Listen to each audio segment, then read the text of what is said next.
দর্শক, আমরা আপনাদের সরাসরি দেখানোর চেষ্টা করছি প্রেস ক্লাবের সামনে বাংলাদেশ সেনাবাহিনীর কঠোর নিরাপত্তাতে বেষ্টনীতে রেখেছে। আমরা আপনাদের তা সরাসরি দেখানোর চেষ্টা করছি।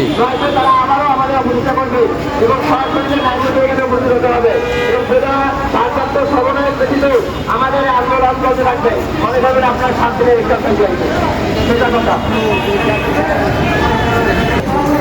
থেকে লোক আসবে, আমাদের তিনটি দাবি, সুরক্ষা ব্যতীত আমরা আমাদের প্রধান সম্মানের ন্যায়ন ভাই সেই আলোচনায় আসবেন। আমরা একটা মেসেজ দস্তারি করা হয়েছে, তিনি প্রধান সম্মানক, আমি সহযোগী তাই এবার দস্তারি করা হয়েছে। সেনাবাহিনী আমার বাড়ি এখনো ঘেরা করে রেখেছে, গোয়েন্দা সংস্থার লোকদের বাড়িতে বসে আছেন। তো সেনাবাহিনীর লোক আমি বরং আমাকে